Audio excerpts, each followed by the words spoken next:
Lucifer was innocent. क्या है ऐसा इस बुक में? वो तो लूसीफर से मिला, खुद वीडियो देख रहा था और सुन रहा था तो उसकी एक अजीब व गरीब फीलिंग्स बदल गई। उसने जो बुक लिखी है उसको एक डिमोनिक बुक यानी शैतानी किताब क्यों कहा जा रहा है? ये बुक लिखने के लिए मुझे पेपर नहीं चाहिए, मुझे जिंदा जानवरों की खाल उनके जिस्म से खींच कर लानी। जो राइटर है इस बुक के, उन्होंने कहा ये बुक जो है वो एक रेड पिल है। जो रेड पिल है वो रियलिटी है। 77 घंटे से सोया नहीं। अब वो शैतान से एसोसिएट हो गया, शैतान उसका हेल्पर है। जो शैतानी बाइबल है उसमें वर्सेस को अगर उल्टा पढ़े तो वो भी एक उनकी ब्लैक मैजिक की रिचुअल है। आज तक वो किताब महफूज है लेकिन उस किताब को कोई पढ़ने की जरूरत नहीं करता। आज के पॉडकास्ट में सादिया सुहेल राणा ने बताया कि लूसीफर वॉज इनोसेंट। इस बुक को इंटरनेट पर इतना डिस्कस क्यों किया जा रहा है? क्या इस बुक के ऑथर से शैतान ने खुद आकर मुलाकात की? और जानवरों की खाल और खून से आज तक की सबसे खौफनाक किताब क्यों और कैसे लिखी गई? तो ये सब जानने के लिए आज के पॉडकास्ट को एंड तक जरूर देखिए। हमारी ज़्यादातर ऑडियंस ने अभी तक चैनल को सब्सक्राइब नहीं किया। अगर आपको लगता है कि अपने पॉडकास्ट के जरिए मैं आपको वैल्यूएबल कंटेंट दे रही हूँ तो सुनो पॉडकास्ट सुपरनैचुरल को अभी सब्सक्राइब कीजिए। टॉपिक हमारा खतरनाक के साथ साथ ना कंट्रोवर्शियल भी बहुत है, क्योंकि इंटरनेट पर इसके बारे में बहुत सारी कंट्रोवर्सीज चल रही है। मैं बात कर रही हूँ उस बुक की। जैसे ही वो लॉन्च हुई है इंटरनेट पर, उसने एक हाइप तो क्रिएट की है लेकिन वो कंट्रोवर्सीज में भी घिर गई है। Lucifer was innocent. क्या है ऐसा इस बुक में जिसको इतना डिस्कस किया जा रहा है? आप टाइटल ही देख लो कि लूसीफर मतलब शैतान, जो अलमशहूर लूसीफर जो है कि वो इनोसेंट था। आप पूरा एक निज़ाम, इतनी इल्हामी किताबें आई जब से ये निज़ाम कायम हुआ है और जब से अल्लाह ताला ने इब्लीस को निकाला, वो एक जिन्नों में से, जन्नात में से था जो बहुत ही इबादत गुजार और बहुत हेड करता था तमाम मामलात को। जब उसने अल्लाह के हुक्म को मानने से इनकार किया, हज़रत आदम अलैहिस्सलाम को, जब तमाम फरिश्ते तमाम मखलूक उनको सजदा कर रही थी अल्लाह के हुक्म पे, उसने रिफ्यूज़ किया तो वो निकाला गया। उसके बाद से ये जंग शुरू है कि जो अल्लाह के ख़िलाफ़ खड़ा हो गया, जो अल्लाह की हुक्म अदूली करता, वो लूसीफर का मानने वाला। और लूसीफर पहला वो था जिसने अल्लाह की हुक्म की अदूली की। वो भी अल्लाह ताला को इल्म में था, एक नेकी और बदी की एक जंग थी, एक इंसानों का इम्तिहान था। तो अब आज एक शख्स उठता है और जिसका नाम वो तीरथ परसाना है, बच्चा सा है कोई, वो इतना मेच्योर या, और वो उठता है और वो डिक्लेयर कर देता है कि लूसीफर तो इनोसेंट था। और जिस किस्म के अहमकाना दलाइल, 134 सफ़ात पे मुश्तमिल ये बुक है। बहुत ज़्यादा इन्फ्लुएंस करने की कोशिश की है और लगता है कि इस बुक को लिखने में लूसीफर का भी काफ़ी काविशें शामिल हैं। और इसको देखिए, एक थीम जिसके बारे में कभी कोई सोचा ही नहीं था। लूसीफर को इनोसेंट कंसीडर करना, कोई इंसान किसी भी मज़हब से रिलेटेड हो, कोई भी हो, किसी का भी मानने वाला हो, वो ये मान ही नहीं सकता कि शैतान मासूम था। जो बुक के ऑथर हैं, सबसे पहले हम उन पे बात कर लेते हैं क्योंकि अभी आपने थोड़ा सा उनका जिक्र किया है। तीरथ परसाना क्या है, मतलब उनकी बैकग्राउंड हिस्ट्री सारी, किस तरह से वो इंटरनेट पर आए और वो ये कहते हैं कि लूसीफर यानी शैतान खुद उनसे आके मिला है। आजकल की जो आपकी न्यू जनरेशन है, सोशल मीडिया पे है, फॉलो करती है। अच्छा, पहले ये बना यूट्यूबर, इसने यूट्यूब पे लोगों से अपनी एक फॉलोवरशिप बढ़ानी शुरू की। किस तरह का कंटेंट बनाया पहले? ये ज़्यादातर तो पहले तो एक नॉर्मल जैसे इवेंट्स दिखाना, जगह चीज़ें, वो था। फिर ये अपने फ़नी रील्स बनानी शुरू की। आपको पता है पिछले कुछ अरसे में फ़नी रील्स का ट्रेंड यूथ में बहुत ज़्यादा है। हाँ, रील्स बहुत और ज़्यादा शॉर्ट्स, रील्स वायरल की कंटेंट वहाँ से निकल रहा है। वहाँ से निकला। और दूसरा फ़नी जो एक आजकल वो एक स्टैंडिंग फन कुछ वो भी होता है, स्टैंड अप कॉमेडी भी बहुत आम हो गई है, यूथ में बहुत पॉपुलर है। और इसी तरह इसने फ़नी जब रील्स बनानी शुरू की तो यूथ इसकी तरफ बहुत ज़्यादा माइल होना शुरू हो गई। और भी 2-3 इसने सोशल मीडिया पे अपने अकाउंट्स डिफरेंट चीज़ें की। उससे एक ये हुआ कि इसकी फॉलोवरशिप काफ़ी ज़्यादा हो गई, लोगों को ये अट्रैक्ट करने में कामयाब हो गया। अच्छा, वो ऐसी चीज़ें थी कि उसकी तरफ अट्रैक्ट होना आसान था। कोई फ़नी चीज़ देख ली, किसी ख़ास इवेंट के हवाले से कोई बात कर ली, किसी कोई ऐसा वाक़या हुआ उस पे मतलब अपनी वो बना ली, वीडियो बना के वायरल कर दी। इस तरह की चीज़ें जब यूथ एक बार एक बंदे को फॉलो करनी शुरू कर देती है और फॉलोवरशिप बढ़ गई, तो वो फिर इसका हर किया हुआ काम ये सब करने के बाद सडनली एक दिन वो एक किताब लिखकर उसको लॉन्च कर देता है कि लूसीफर वॉज इनोसेंट। और अगर ये चीज़ ये एकदम से करता ना एज ए न्यू पर्सन, इसकी को ना कोई फॉलोअर था ना कोई देखने वाला था, शायद कोई इस चीज़ को कंसिडर भी ना करता। लेकिन वो बड़े तरीके से मैदान में उतरा है। उसने पहले अपनी फॉलोअरशिप और लोगों को मतवज्जा किया आम चीज़ें करके, फिर एकदम से फिर उसने बताया कि वो तो लूसीफर से मिला खुद। मिला कैसे है? जब वो स्कूल में पढ़ता था, ठीक है, वो स्कूल में पढ़ता था, बीमार हुआ, एक दिन लेटा हुआ था, तो उसको वो एक रील जैसे आती हैं डिफरेंट, कोई उसको वीडियो आई इंटरनेट पे फॉलिंग एंजल। अच्छा, ये काफ़ी इस नाम से आती हैं वीडियोस। वो आपका ये मेरा पैगाम सुनो, ये म्यूज़िक सेव करो, ये ऐसे करोगे तो तुम्हारे साथ 15 मिनट में कुछ अच्छा हो जाएगा। इसी तरह की कोई वीडियोस आती हैं कि अगर आप इसको आगे शेयर करेंगे तो गुड लक आपके साथ हो जाएगी और ये हो जाएगा। इस तरह की आप देखें कई बार मेरे भी आई, और मैं इस तरह की चीज़ें कभी शेयर नहीं करती, क्योंकि आंखें बंद करके इसका मतलब है कि वो आपको ऑर्डर दे रहा है और आप वो कर रहे हैं। जब तक आपको खुद समझ नहीं आती, कोई चीज़ आपको इस काबिल नहीं लगती कि इसको शेयर करना चाहिए, तो आप बस कोई कह रहा है एक वीडियो में है और तुम्हारी गुड लक वो ले आएगा 10 लोगों को शेयर करें, तो थिंक अबाउट दिस कि ये नॉनसेंस है, आपने ऐसा नहीं करना, उसके पास क्या अथॉरिटी है। ऐसे ही एक वीडियो इसने देखी, उसने कहा जब वो वीडियो देख रहा था और सुन रहा था तो उसकी एक अजीब व गरीब फीलिंग्स बदल गई। उसके जो घर के मंदिर के दरवाजे थे वो हिलना शुरू हो गए और उसकी बहुत सारी अजीब व गरीब कैफियत हुई। उसको कोई हवेला भी नज़र आना शुरू हो गया, जैसे जो उससे मुखातिब हो और उसको कह रहा हो कि वो लूसीफर है, अपने आप को इंट्रोड्यूस करवा रहा हो। इस तरह वो एक्सपीरियंस हुआ और फिर जारी बात है वो उसकी मुलाकात में उसने उसको कन्विंस किया, अपनी स्टोरी मजलूम बन के सुनाई कि तुम ये लिखो। मतलब उसने फिर इस तरीके से जैसे हम बात करते हैं कि वो उसने उसकी सोल को कंट्रोल कर लिया। और उसने फिर उससे ये किताब लिखवाई कि एक यूथ के एक यंग लड़के से जिसके फॉलोवरशिप थी, जिसको लोग एज एक फ़नी पर्सन देखते थे, वीलॉगर देखते थे, और वो एकदम से कुछ दिनों में ही ऑथर बन गया। 134 सफ़ों की बुक जिसमें उसने हर किस्म की लोगों को कन्विंस करने की।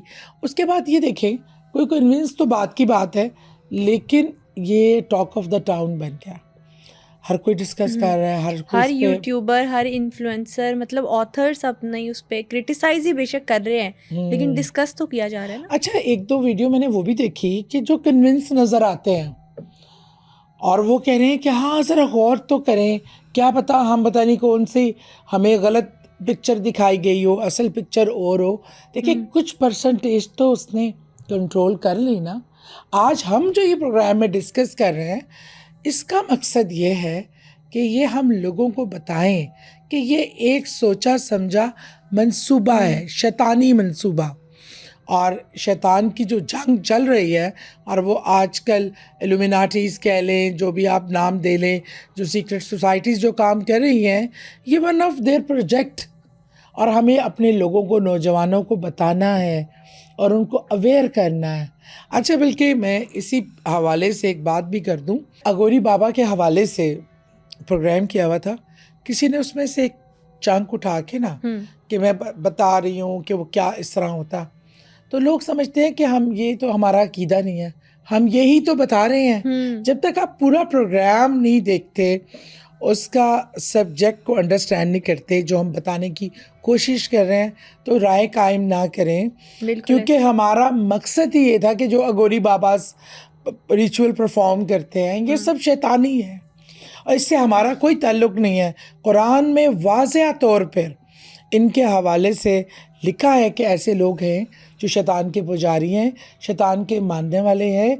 हमें ही तो वो फ़र्क डिफ़ाइन करना है, हमें वो फ़र्क समझने की ज़रूरत है।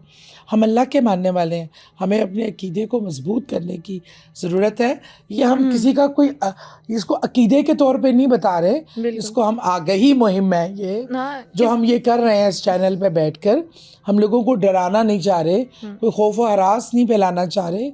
हम वो छुपे हुए इस माशरे के वो नेगेटिव एलिमेंट्स हैं जो हम पब्लिक के सामने लेके आ रहे हैं। बिल्कुल ऐसे ही है जिस तरह से अभी हम बात कर रहे थे कि जो राइटर है उसने कहा लूसीफर खुद उससे आके मिला। उसने जो बुक लिखी है उसको एक डिमोनिक बुक यानी शैतानी किताब क्यों कहा जा रहा है? इसलिए कि उसमें तमाम वो चीज़ें लिखी हैं जो शैतान की पसंदीदा हैं, जो शैतान चाहता है कि इंसान करे, उस पर अमल दरामद। अच्छा, इसकी मैं इस बुक से पहले भी एक बुक लिखी गई बहुत साल पहले, जब किंगडम का दौर था, किंग्स होते थे। अच्छा, वो किंग जो था वो बहुत ही सख्त और जाबिर मशहूर था उस ज़माने में। अच्छा, शादी से पहले नाजायज़ ताल्लुकात जो हर अकीदे में ममनू हैं, वो हम अपनी मज़हब देख लें, क्रिश्चियनिज़म देख लें, जो भी आप रिलीजन उठाएंगे, हिंदुइज़म पे, हर ये इस तरह के ताल्लुकात को शदीद नापसंद और गुनाह करार दिया गया है। अच्छा, उस किंगडम में ये एक बाकायदा एक जुर्म था और इस तरह की कोई रिवायत नहीं मिलती थी। और वो किंग इतना सख्त तबीयत का था कि वो उसकी सज़ाएं बहुत सख्त होती थी। लेकिन एक ऐसा इंसान जो बड़ा रिचुअल्स करता था ब्लैक मैजिक के, उससे ये गुनाह हो गया और पकड़ा गया और उसकी सज़ा इंतहाई, जो किंग था वो इस मामले में कोई बिल्कुल रियायत नहीं देता था। लेकिन जब उसको सज़ाए मौत का कहा गया तो वो बहुत ही रोना धोना माफियों पे आ गया, पाँव पड़ गया। किंग ने कहा कि फिर मैं तुम्हारे लिए 2 सज़ाएं तजवीज़ करता हूँ। एक सज़ा, तुम इनमें से एक सज़ा अपनी मर्ज़ी से चूज़ कर लो। उसने कहा मुझे बताएं। किंग ने एक ऐसी सज़ा सुनाई कि उसका ख्याल था कि दूसरी सज़ा पे वो अमल दरामद नहीं कर सकता, तो सज़ाए मौत ही उसको होगी। एक था सरकलम और करना और दूसरा था कि रात में एक ऐसी किताब लिखना कि जिसमें पूरी दुनिया में जितने काले जादू के तरीके हैं, काला जादू का इल्म, वो उसमें लिख कर बताएगा कि कैसे होता है और क्या होता है। ठीक है, तो ये चीज़ बज़ाहिर नामुमकिन थी कि ये इस तरह हो सकता है और कोई भी इंसान ह्यूमनली ये पॉसिबल नहीं है कि एक किताब जिसमें पूरी दुनिया में जो जादू हो रहे हैं काले जादू की और जो है वो उसको सिखा दे, मतलब उस किताब में लिख दे के कैसे करते हैं। अच्छा, उसके रिचुअल्स कैसे होते हैं, कैसे परफॉर्म होते हैं और कौन कौन से हैं। ओह माय गॉड, इस बारे में ये एक नामुमकिन सी बात थी और लेकिन उसने एक्सेप्ट कर लिया, क्योंकि अगर वो परफॉर्म नहीं करेगा तो भी मौत ही है उसके, अगर वो इस पे नहीं करेगा। बादशाह ने कहा ये वैसे भी मरता, मैंने इसको टास्क वो दिया है जो ये कर नहीं सकेगा और ये मारा तो फिर भी जाएगा। तो बहरहाल उसने तो टास्क थी, इसने एक्सेप्ट कर ली। अब इसके एक्सेप्ट करने के पीछे क्या रेमेडी थी, क्या सोच थी, क्या चीज़ थी? असल में वो ख़ुद भी ब्लैक मैजिक का जो था वो करने वाला था, उसके बारे में ये मशहूर भी था, इसलिए उसको ये टास्क दी गई। उसने सबसे पहले दरबार से निकलते ही वो गया और जहाँ वो मैजिक करता था उसने मैजिक करके लूसीफर को बुलाया कि इस तरह मैं बहुत मुश्किल में हूँ, मेरी मदद करो। वो आ गया, उस अमल से वो हाज़िर आ जाता।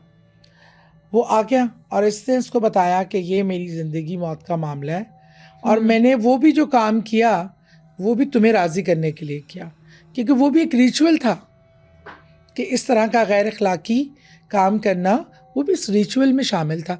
और जितने शैतानी रिचुअल्स हैं वो सारे वो होते हैं जो अखलाक से गिरे होते हैं, जिसको मज़ाहिब मना करते हैं, जिसको इखलाकियात मना करती है, वो रिचुअल्स करवाए जाते हैं। अच्छा, लूसीफर ने कहा कि ठीक है, मैं तुम्हारी मदद करता हूँ, पर मैं जो जो कहूँगा तुम्हें करना पड़ेगा, और सोल तो उसने कहा ये सोल तुम्हारी मेरे पास रहेगी। यानी शैतान ने उससे एग्रीमेंट कर लिया। और उसने डिमांड क्या की, उसने कहा ये बुक लिखने के लिए मुझे पेपर नहीं चाहिए, मुझे जिंदा जानवरों की खाल उनके जिस्म से खींच कर लानी है, गायें हो, गॉट हो, जिसपे वो तहरीर करेगा बुक। लूसीफर खुद बुक लिख रहा था, वो बता रहा था और मैजिक से इससे लिखवा रहा था, हाथ उस आदमी के थे। तो उसको किस तरह लूसीफर की मदद से उसने जिंदा खड़े हुए जानवरों की खालें खींची। सोचे कि ये कितना बर्बरियत वाला, कितना गैर इंसानी फेल है जो उससे करवाया। और रातों रात, मतलब 6 घंटे थे, 6 से 7 बजे वो रात के वापस पहुंचा, और उस दौरान ये खालें खिंचवा के उस पे वो सारे शैतानी तंत्र मंत्र तरीक़ेकार लिख कर सुबह 7 से 8 बजे जब वो आया, बादशाह किंग को ने उसको बुलवाया, तो वो किताब तैयार थी। एक दिन में बुक लिखी गई। एक रात के 6 से 7 घंटों में इतने जानवरों की खालें जिंदाओं की खींच के वो किताब लिखी गई। और आज तक वो किताब महफूज है, लेकिन उस किताब को कोई पढ़ने की जरूरत नहीं करता, ना हाथ लगाने की जरूरत करता है। उसके अंदर इतना मवाद है, इतनी शैतानी अमल है। बहरहाल ये मैं आपको बता रही थी कि जो शैतानिक बुक हम कहते हैं ना, कि ये डेमोनिक बुक्स हैं, ये इस तरह इसकी हिस्ट्री कितनी पीछे की है, साल हज़ारों साल पुरानी हिस्ट्री है। ऐसे ही है, इस बात से मुझे वो याद आ गया कि हम सैटेनिक टेम्पल्स की बात कर रहे थे या सैटेनिक प्लेसेस की, तो उसमें ये कहा जाता है कि जो बाइबल है उन्होंने एक शैतानी बाइबल अपने तौर पे ही बना लिया। याद है कि वो शैतानिक चर्च की बात जो हमने की थी, उसमें वो बाइबल भी रखी थी, उसी पादरी ने जिसने वो शैतानिक चर्च बनाया था वो बाइबल लिखी है। और इस बाइबल को टोटल अगेंस्ट जो बाइबल हज़रत ईसा अलैहिस्सलाम पे उतरी और जिसको हम आसमानी किताब मानते हैं, जो इंसानियत का दरस देती है, नेकी का दरस देती है, अच्छाई का दरस देती है, लेकिन ये शैतानी बाइबल इसके टोटल ऑपोजिट है, जो इंसानियत के ख़िलाफ़ है, शैतानियत का दरस देती है, बुराई का, गुनाह का, और ऐसे गुनाह जिसमें आप अपने प्यारे रिश्तों का तकद्दुस पामाल करते हैं, जिसमें आप छोटे बच्चों को इन्वॉल्व करते हैं, जिसमें बदकारी नंबर 1 पे है, और जिसमें गैर अखलाकी रिश्ते नंबर 1 पे है, जिसमें खून, गंदगी, गलाजत, ये इसको अडॉप्ट करने को कहा गया है। ये मेयार है आपका शैतानी पर पैरोकार होने पर। अच्छा, इंटरनेट पर मैं पढ़ी थी, क्योंकि सैटेनिक टेम्पल्स के बारे में, सीक्रेट सोसाइटीज़ पर बहुत सारी डॉक्यूमेंट्रीज भी बनी हुई हैं। एक जो बाइबल है, दूसरी जो शैतानी बाइबल है, उसमें वर्सेस को अगर उल्टा पढ़े तो वो भी एक उनकी ब्लैक मैजिक की रिचुअल है। ब्लैक मैजिक की रिचुअल जितनी भी आसमानी किताबें हैं, बिलशमूल कुरान पाक, ये काला जादू करने वाले आयात को उल्टा सीधा करके पढ़ते हैं, नाउज़ बिल्ला। देखिए, ये अल्लाह के हुक्म की मतलब खिलाफ वर्जी, अल्लाह के कलाम को डिस्टर्ब करना, वो सारी वो चीज़ें करवाता है ना जिससे अल्लाह नाराज़, जो अल्लाह के नाउज़ बिल्ला अगेंस्ट आके हम करते हैं। तो ये सारा मकसद गेम ही यही है, हक और सच की और गुनाह की, बुराई की, बदी की, तो ये आमने सामने है। अगर शैतान के पैरोकार अल्लाह के अगेंस्ट जाके जो जो काम करेंगे उसमें शैतान की जीत है। अल्लाह के मानने वाले जो अल्लाह को इबादत करते हैं, अल्लाह के कलाम पे बिलीव करते हैं, और वो भी जिनसे गुनाह हो जाते हैं लेकिन वो अल्लाह से माफ़ी मांगते हैं, उनको समझ आ जाती है कि हमारा मालिक अल्लाह ताला की ज़ात है और नफ़ा हमारा ये है कि हम अपने रब के साथ जुड़े रहें। अच्छा, मज़े की बात है, मैं रात को सुबह ही मैं फ़जर पर कुरान तर्जमे से पढ़ती हूँ, 25वें पारे पे थी और कोई 36वीं आयत थी जो मैंने पढ़नी शुरू की तर्जमा। हम बात कर रहे थे करीन की, उसमें बाकायदा करीन का लफ्ज़ लिखा हुआ है और उसमें बताया कि हम तुम्हारे साथ एक शैतान मुसल्लत कर देते हैं, और जो लोग हमारे बंदे शैतान की पैरवी शुरू कर देते हैं, जब आखिरत में जहन्नम उनका ठिकाना होगा तो वो शदीद पछताएंगे। और लेकिन वो लोग जो मेरे साथ अपने अल्लाह के साथ अपने रूह का सौदा कर लेते हैं, देखिए रूह दोनों तरफ, असल में ये बात अल्लाह ने शुरू की। मेरा बंदा अपनी रूह मेरे सुपुर्द कर देता है, मीन वो अल्लाह को हम अपने दिलो जान से अपने रब को मानते हैं कि वो हमारा रब है, और हमारी रूह जो है वो अल्लाह से कनेक्टेड होती है। ये रूहानी रिश्ता है, जिस्मानी रिश्ता नहीं। जिस्म ने तो ख़त्म हो जाना है, ऐसे ही है। जब रूह बनती है, जब से ही सिलसिला शुरू होता है। और अल्लाह भी, हम जो अल्लाह के मानने वाले हैं, वो अपनी रूह अपने रब के सुपुर्द कर देते हैं। शैतान ने उस चीज़ को कॉपी किया। हाँ, शैतान ने एग्जैक्ट उस चीज चाहता ही है ना। जब मैंने कुरान की आयत पढ़ रही थी, मैं कह रही हूँ यार, हम तो ये बात कर रहे हैं ना कि शैतान रूह, असल में वो नाउज़ुबिल्लाह अल्लाह को कॉपी करने की कोशिश कर रहा है। अल्लाह ने अपने बंदों को से रूहानी, उसकी रूहें अल्लाह के सुपुर्द हो जाती हैं नेक लोगों की, इसलिए वो नेक रहती हैं, पाक रहती हैं, साफ। उसने कहा कि जो मेरी फौज बनेगी फिर वो रूहें मुझे दे। असल ताकत का मंबा रूह है, ये साबित होता है। जिस्म फ़ानी है, रूह रह जाने वाली है। इसलिए उसने अल्लाह ताला के नाउज़ुबिल्लाह अगेंस्ट जाके वही तरीक़ेकार अडॉप्ट करने की कोशिश की, लेकिन रब को रूह सुपुर्द करना दुनिया और आखिरत की भलाई है, और शैतान को दुनिया भी गारत और आखिरत भी गारत। इस बुक में ये भी कहा जा रहा है कि उसने यूनिवर्स के तीरथ पसना जो है वो खुद ही क्लेम कर रहे हैं कि मैंने यूनिवर्स के हिडन सीक्रेट्स जो है वो रिवील किए। उस बुक में बेसिकली उन्होंने किस तरह से लूसीफर को इनोसेंट कहा है? इस्लामिक अकीदे के तो हम कुरान से जो मिलता है हमें, जो रसूल पाक सल्लल्लाहु अलैहि वसल्लम की सुन्नत से जो उन्होंने बताया, और जो कुरान में बहुत वाज़ेह तौर पे है कि अल्लाह ताला ने जब हज़रत आदम अलैहिस्सलाम को बनाया, जो हमारे जद अमजद हैं, जो हमारे सबके बाप हैं, और अम्मा हव्वा, जो इंसान को जब तख्लीक की तो फरिश्ते और जन्नात हैरान थे कि ये क्या, आप मखलूक हमारे होते हुए इस मखलूक की क्या ज़रूरत है।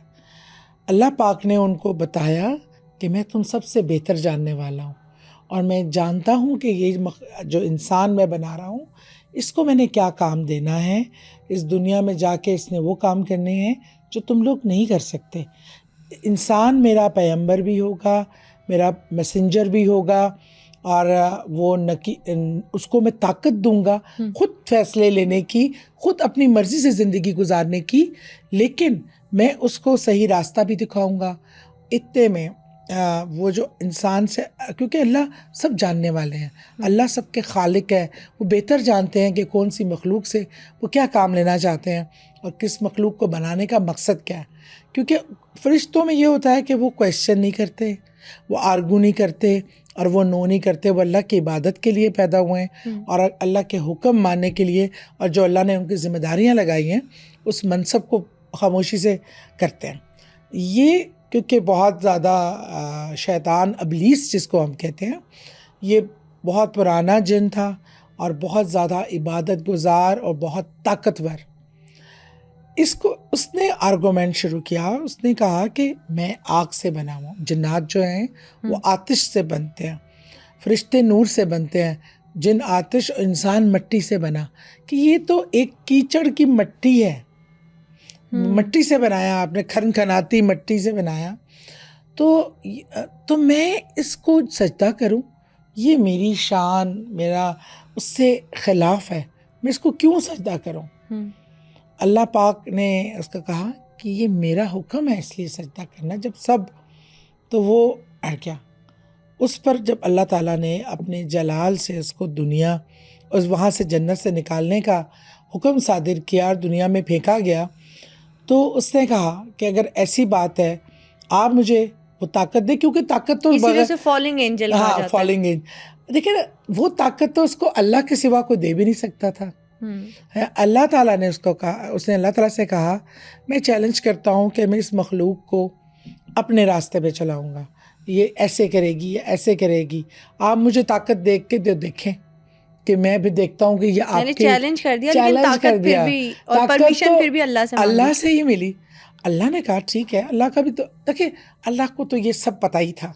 अल्लाह ने एक नेकी और बदी का रास्ता तय्युन करना था, वरना तो फिर फरिश्ते थे जिनके लिए कोई सोच समझ का नहीं, भाई कि अपना काम कर रहे हैं।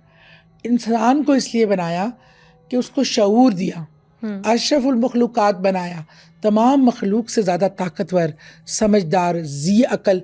ये इंसान जो है ये जन्नात को भी काबू कर लेता है, ये फरिश्तों से भी बातें कर लेता है, ये आसमानों को भी तस्खीर कर लेता है, ये समुंदरों को भी कर लेता है। अल्लाह ने देखे पहाड़ कितने ताकतवर थे, इंसान उसको सर कर लेता है।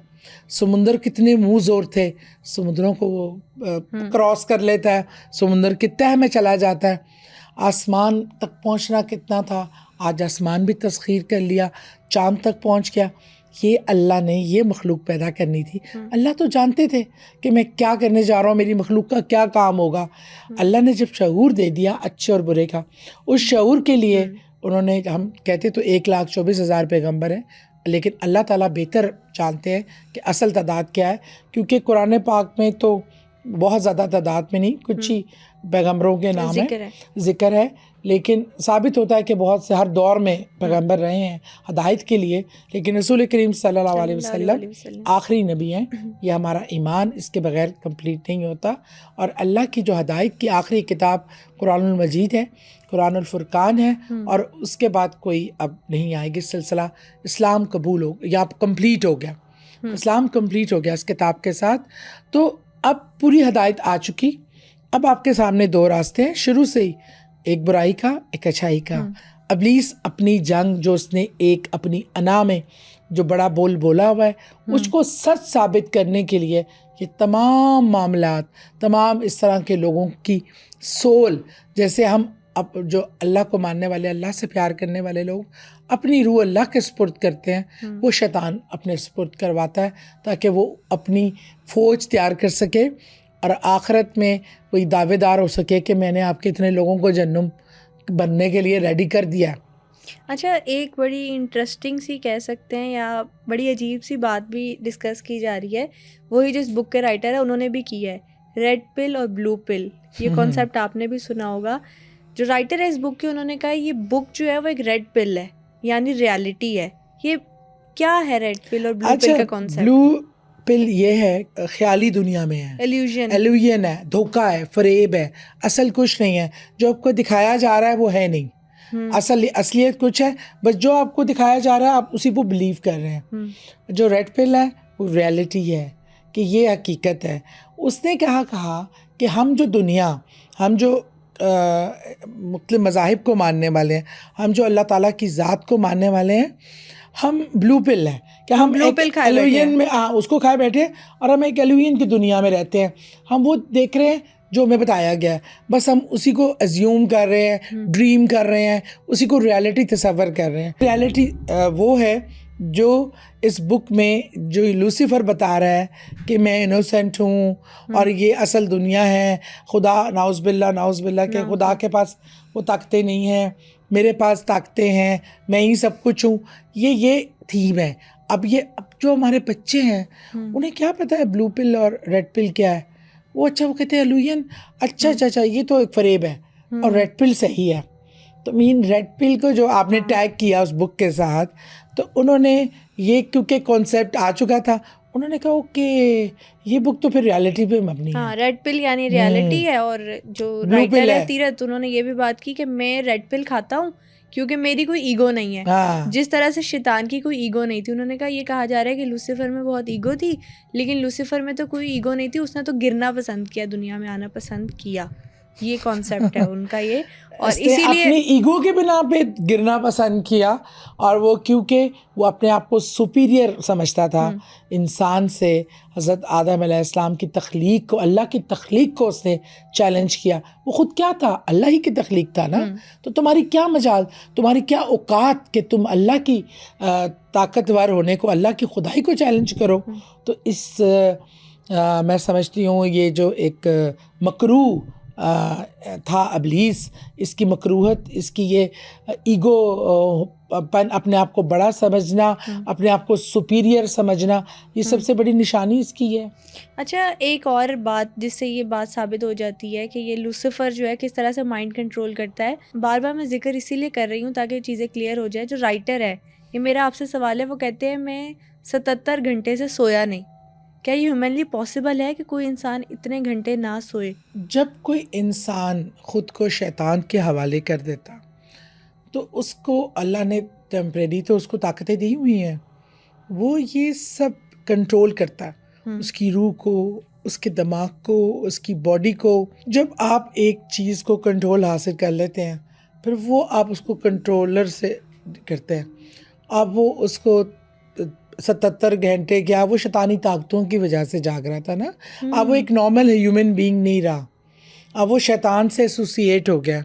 शैतान उसका हेल्पर है, शैतान उसको फैसिलिटेट कर रहा है, शैतान अपना पैगाम उसके थ्रू लोगों को पे पहुँचा रहा है। कितने भी ले देखें, करोड़ों में से 10,000 भी उसकी बात पे बिलीव करते हैं, तो 10,000 सोल तो उसने ख़रीद ली ना, अपनी फ़ौज में डालनी।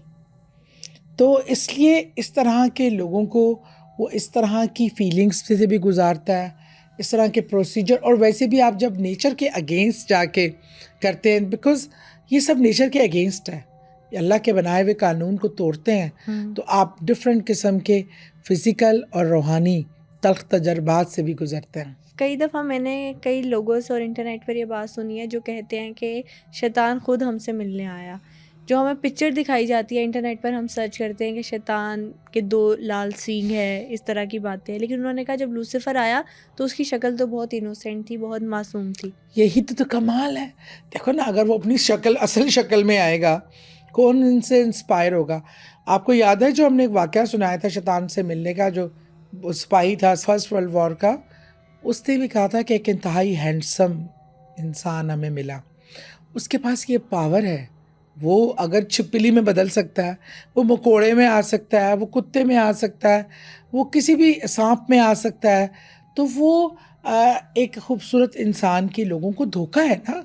शैतान तो नाम ही फरेब का है, ये फरेब है ये जो इंसानों को देता है, उसका अपना आप भी फरेब है, वो लोगों को फरेब में मुब्तला करके तो अपनी तरफ राग़िब करता है। अगर वो अपनी असल शक्ल दिखा दे तो लोग उसे डरेंगे, राग़िब नहीं होंगे। अच्छा, एक और बात अगर आपने नोटिस की हो कि इस बुक को अमेज़ॉन पर उन्होंने लॉन्च किया, इंटरनेट पर लॉन्च किया है। फिज़िकल फॉर्म में तो किया ही होगा, लेकिन इंटरनेट पर करने की एक शायद ये वजह भी है क्योंकि डार्क वेब के बारे में शायद आपने सुना हो कि बहुत सारे लोग उससे एसोसिएटेड हैं, और इंटरनेट पे जो चीज़ आ गई वो सबकी एक्सेस में इजीली आ गई है। उससे आप इंटरनेट पर एक दफ़ा कोई चीज़ आ जाए, रिमूव करना बहुत मुश्किल है, नामुमकिन हो जाता है।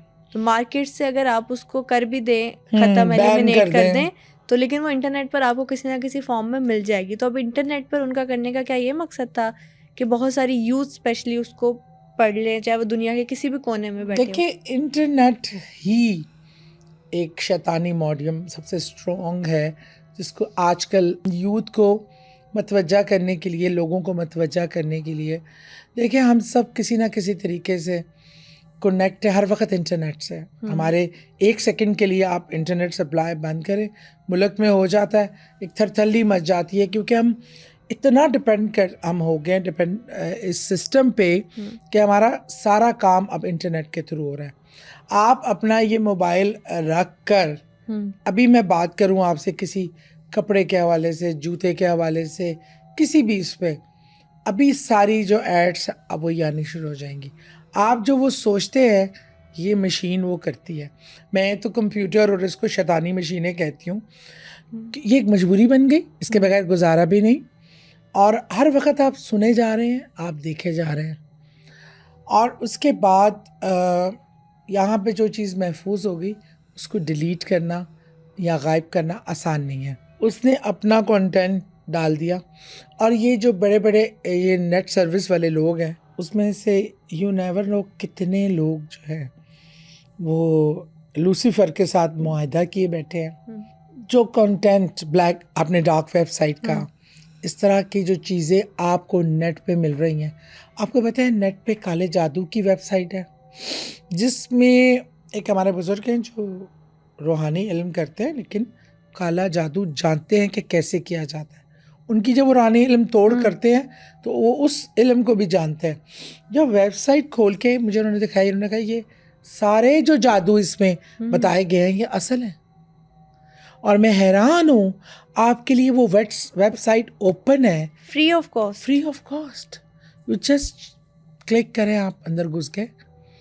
ये कितनी बर्बादी का, जो एक बार उसमें घुस गया फिर शैतान उसको जाने देगा, फिर शैतान उसको ऐसा घेरेगा कि वो इंसान तो समझ रहा है मैं क्या कर रहा हूँ यार, मैं कर तो नहीं रहा, मैं तो सिर्फ चेक कर रहा हूँ। अच्छा ये वाला कर लेता हूँ, ट्राई करता हूँ इस पर, ये ज़रा मुझे तंग कर रहा है, मैं इस पर ट्राई करता हूँ, देखते हैं क्या होता है।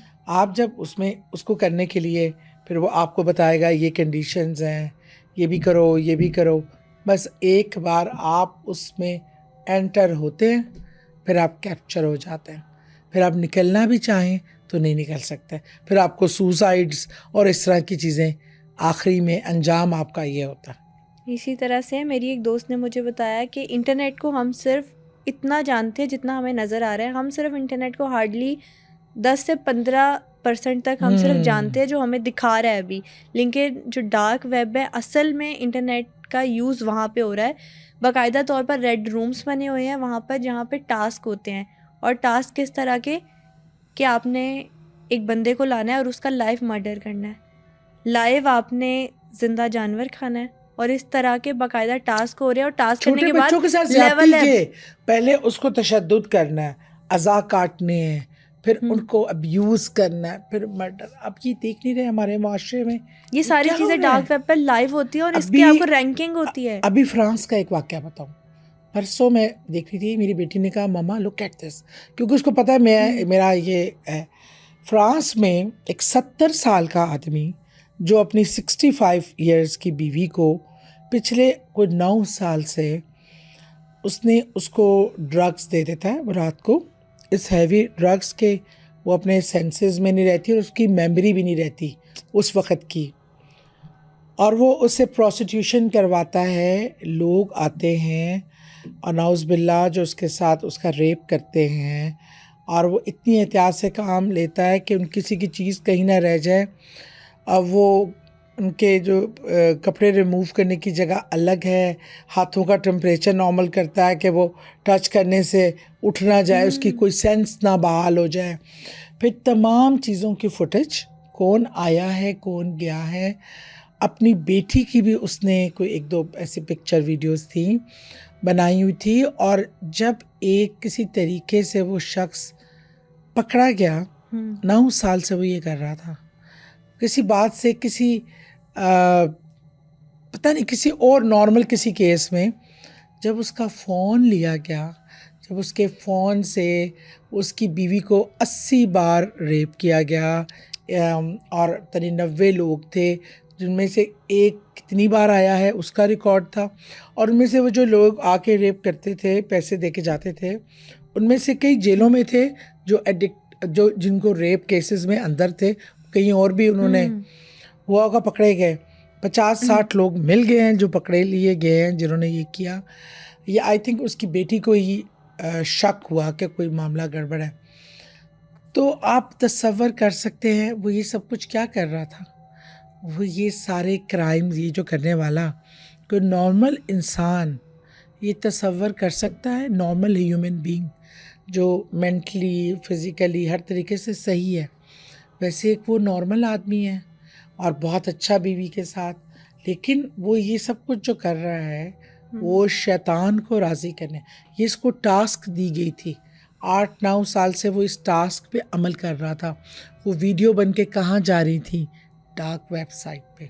और डार्क वेब पे जैसे कि मैंने बताया स्कोरिंग होती है आपकी, उस हिसाब से आपको उतने ही पैसे मिलते हैं। और जितना क्रूअल, जितना गैर फितरी, जितना अनएक्सपेक्टेड आप करते हैं, उतना वो ज़्यादा हाइप क्रिएट करता है, उतना वो ज़्यादा ये वहाँ पे डार्क उसकी डिमांड बढ़ती है। देखने वाले भी वही हैं शैतानी, और करने वाले भी वही हैं, करवाने वाले भी वही हैं। तो इसलिए उस कर के लिए आप जराइम में देखें, जिस नहज के जराइम हो रहे हैं। वो एक बड़ी मशहूर खातून लड़की का जो मर्डर किया, उसका सर काट के उससे फुटबॉल खेलता रहा, और वो फिर जैसे लोग छूट भी जाते हैं, ये भी होता है। मतलब अभी वो एक आइस के नशे में जो इस बीबी ने बाप और बेटी को रोन डाला, 5.5 करोड़ और नौकरी देकर वो छूट गई। ये सारे पैसे कौन देता है? ये शैतानी पैरोकार, इनके पैसे भी लोग अदा हो जाते हैं, इनको करोड़ों मिल भी जाते हैं। और आप देखें, एक औरत उस एज की, एक नॉर्मल खातून, अगर उसकी गाड़ी से एक्सीडेंटली भी उसकी किसी के 2 इंसानी जानें चली जाएं, एक 21 साल की बच्ची की, एक बूढ़े बाप की है, और वो नॉर्मल हो सकती है। एक बिल्ली का बच्चा आ जाए, आप अपने उस गिल्ट से नहीं निकल पाते। इंसानों को कुचल के वो ऐसे से, ये व्हाट इज दिस? बिल्कुल कौन सा बिहेवियर है? ये कौन सा माइंडसेट है? इसका मतलब है आपका ज़मीर मर चुका है, आपकी रूह फना हो चुकी है, आपका गिल्ट ख़त्म हो चुका है। आप इसकी मौत सिर्फ और सिर्फ शैतान, और वो पता चला जी आइस करती थी, ड्रग्स सबसे बेहतरीन, क्योंकि ड्रग करने के बाद अल्लाह ने शराब को हराम क्यों किया? पिग के गोश्त में भी क्योंकि नशा होता है, गंदगी का लाजत है, उसको हराम किया गया, ऐसी तमाम चीज़ों को।